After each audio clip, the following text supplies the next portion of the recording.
श्री शिवाय नमस्तुभ्यम हर हर महादेव। नमस्कार दोस्तों, कैसे आप सब? उम्मीद है बढ़िया होंगे। आप सबका स्वागत है मेरे यूट्यूब चैनल धार्मिक वीडियोस में। दोस्तों, पूज्य गुरु जी ने अपनी कल की शिव महापुराण की कथा में मंगलवार चैत्र नवरात्रि विनायक चतुर्थी के दिन किया जाने वाला 11 गेहूं के दाने का एक ऐसा विशेष उपाय बताया है जो उन्होंने आज तक अपनी किसी भी कथा में नहीं बताया है। पूज्य गुरु जी ने कहा है, जब आपके हाथ तंग चल रहे हो, रुपये पैसे कहीं से प्राप्त नहीं हो पा रहे हो, जीवन में चारों तरफ से सिर्फ और सिर्फ परेशानियां आ गई हो, उनसे बाहर निकलने का कोई रास्ता ना दिखाई दे रहा हो, तो 1 अप्रैल 2025 मंगलवार चैत्र नवरात्रि के दिन कर लेना 11 गेहूं के दाने वाला यह उपाय। होगी हर मनोकामना पूरी, मिलेगी सभी दोषों से मुक्ति, इतना धन आएगा कि संभाले नहीं संभलेगा। माता लक्ष्मी जी और महादेव जी के आशीर्वाद से पूरे साल धन बरसता रहेगा।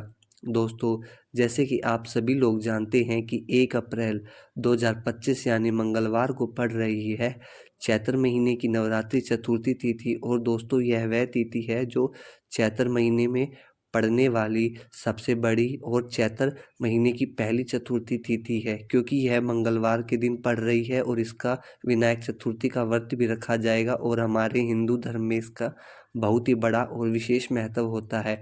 पूज्य गुरु जी ने कहा है, अगर कभी भी मौका लग जाए और चैत्र महीने की विनायक चतुर्थी तिथि मंगलवार को पड़ जाए तो आप लोगों को सिर्फ और सिर्फ 11 गेहूं के चावल के दाने वाला उपाय तो अवश्य करना चाहिए, क्योंकि इन दोनों तिथियों का संयोग बहुत ही कम आता है। दोस्तों, इस वाले उपाय को अगर आपने सही मुहूर्त पर सही क्रिया के अनुसार 11 गेहूं के दाने वाले उपाय को कर लिया, जो कि प्राचीन काल के समय का महा उपाय है, तो मान के चलिए दोस्तों, महादेव जी के आशीर्वाद से आपके जीवन का कितना ही बड़ा दुख हो, उससे आपको मुक्ति मिल जाएगी। आपकी कोई भी मनोकामना हो, मान लीजिए नौकरी की तैयारी कर रहे थे, नौकरी लग जाएगी, बंद पड़ा व्यापार चल पड़ेगा। दोस्तों, किसी भी बीमारी से आप जूझ रहे हो, उससे आपको मुक्ति मिल जाएगी, धन आना शुरू हो जाएगा, नए नए आपके जीवन में रास्ते खुल जाएंगे और जो आपने कल्पना भी नहीं करी हुई उसका फल आपको वो मिलेगा जो आप कभी सोच भी नहीं सकते थे। महादेव जी आपकी सारी इच्छाएं, सारी मनोकामनाएं पूर्ण कर देंगे।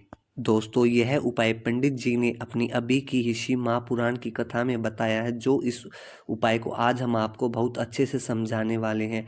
इस वीडियो को देखने के बाद इस उपाय को समझने के लिए आपको कोई और वीडियो देखने की जरूरत नहीं पड़ेगी। तो दोस्तों, इस उपाय को आपको कैसे करना है, कब करना है, कहाँ पर करना है और उपाय को करते समय आपको किन किन गलतियों को नहीं करना है और आपको किन किन बातों का ध्यान रखना है, यह सारी जानकारी हम इस वीडियो में देंगे। दोस्तों, उम्मीद है आप लोग अभी तक वीडियो में बने होंगे। अगर आप मेरी आवाज़ पहली बार सुन रहे हैं, हमारे चैनल पर पहली बार आए हैं, तो हमारे चैनल को सब्सक्राइब कर दे और कमेंट बॉक्स में श्री शिवाय नमस्तुभ्यम या ओम नमः शिवाय टाइप कर दे। इससे हमें भी अच्छा लगेगा और हमें ये भी पता लगेगा कि आप हमारे साथ वीडियो में बने हुए हैं। तो चलिए दोस्तों, हम उपाय के बारे में बात कर लेते हैं अब।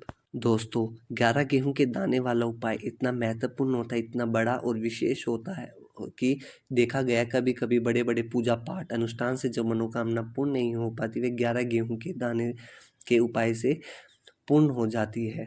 देखो दोस्तों, इस 11 गेहूं के दाने वाले उपाय को हमें चैत्र महीने के मंगलवार के दिन किस समय करना है, तो देखिए, इस उपाय को जो करने का समय है वह सुबह का समय है और शाम का समय भी है।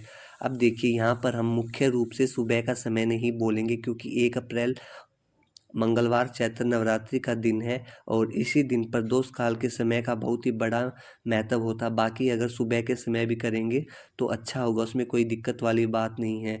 अब हम जानते हैं विशेष उपाय के बारे में, लेकिन उससे पहले एक प्रार्थना है दोस्तों, हमारे चैनल को सब्सक्राइब कर दे और वीडियो को लाइक और शेयर कर दे, ताकि लोगों को भी इस उपाय के बारे में पता लगे, वो उनकी भी परेशानियां खत्म हो जाए।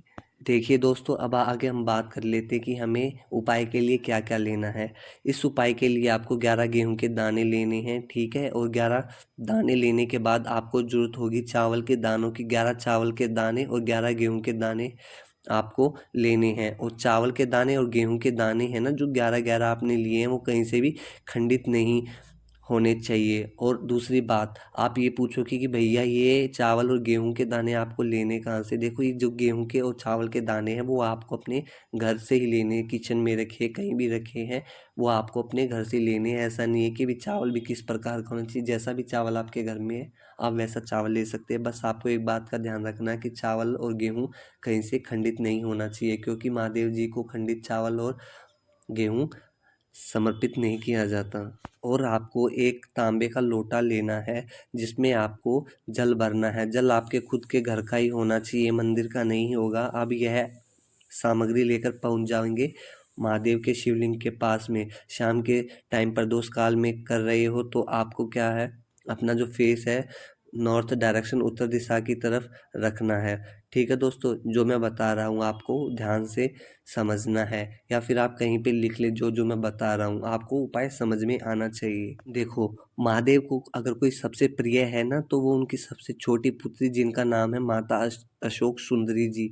आपके पास में जो 11 चावल के दाने हैं ना, उन 11 चावल के दानों को माता अशोक सुंदरी के स्थान पर आपको अपना नाम और गोत्र बोलते हुए समर्पित कर देने हैं। और चावल के दानों को रखने के बाद जो आपके पास तांबे का लोटा है ना, उस तांबे के लोटे को आपको क्या करना है, जो शिवलिंग आपको दिख रहा है वहां पर आपको गोल गोल जलाधारी है, वहां पर आपको जल समर्पित करना है। अब आपके पास में बचे हुए हैं 11 गेहूं के दाने। उन 11 गेहूं के दानों को आपको अपनी मनोकामना, अपने विशेष कहते हुए महादेव के शिवलिंग के ऊपर आप, अगर आप मंगलवार के दिन प्रदोष काल में समर्पित कर देते हैं तो आपकी जो मनोकामनाएं हैं, जो भी इच्छाएं हैं, विश हैं, वो जरूरी पूर्ण हो जाती हैं।